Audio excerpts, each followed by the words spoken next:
Gold is lower this Monday, thanks mostly to a higher US dollar index. The metal fell as much as 2%, but it still remains around the $1,200 mark. But has the precious metals rally come to an end? Joining us today is US Global's Investors CEO, Frank Holmes. Frank, thanks for being back with us. It's great to be back, and as I mentioned last time I was on the program, we've had a spectacular run, and it's healthy for it to have a correction.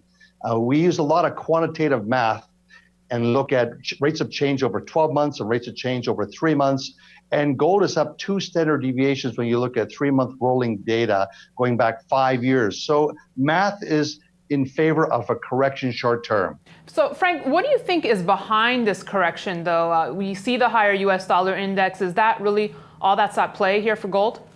Well, historically, we get a pop in gold for the Chinese New Year, and we got a spectacular one. If we just go back 3 months ago, gold was down 1 standard deviation and it went up 2 standard deviations looking at 3-month rolling data.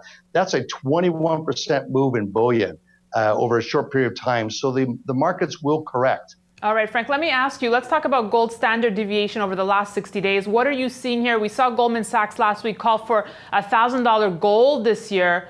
Should investors be worried about the pressure gold is seeing here?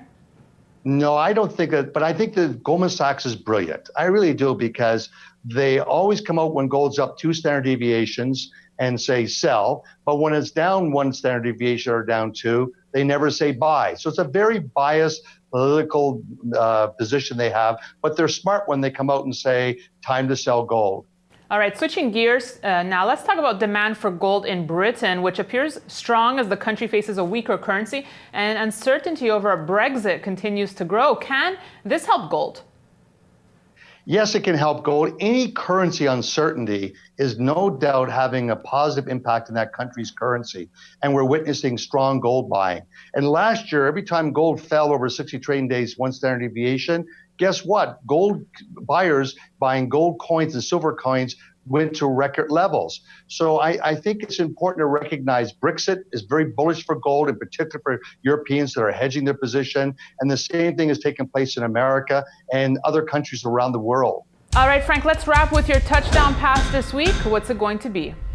Thursday, we're going to be looking for sentiment indicators on employment. That's going to be a key factor. But what's really important is the CPI has come out, and we have inflation running over 2% ex-oil, and this is a real positive part long-term for gold.